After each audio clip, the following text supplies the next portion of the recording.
Good afternoon. My name is Ruby Valentine. I'm doing the assignment standardized test.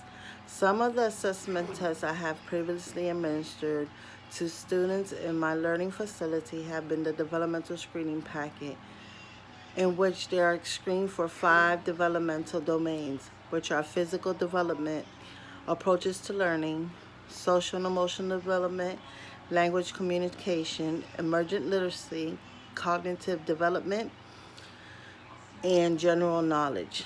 The developmental screening test is common to several of the assessment tests read in this week's reading.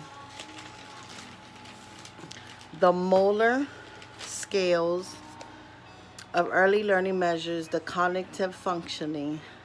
The Devereux Early Childhood Assessment for Infants and Toddlers is an assessment used to support emotional and social development of infants and toddlers. The Cumulative and Symbolic Behavior Scales developmental profile also is similar to the developmental screening test, which screens cumulative and symbolic development.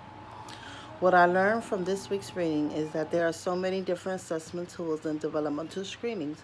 For example, there are 3 tests given to infants in their first month. The tests are the APGAR scale, which assesses health of the newborn infant. The next test is the Brazelton Neonatal Behavior Assessment Scale, which locates mild neurological dysfunctions and variations in temperament.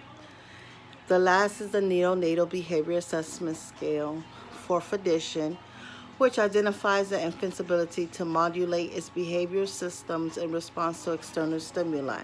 Now, there are several more, which is the Adaptive Behavior Assessment System, second edition, Assessment of Preterm Infant Behavior, Bailey Scales of Infant Development, the Devereux Early Childhood Assessment for Infants and Toddlers, and so forth.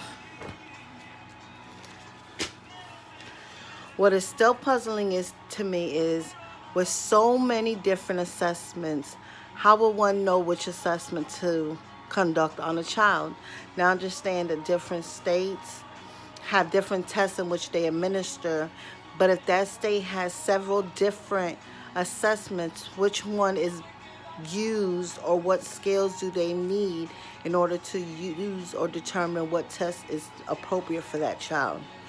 Thank you.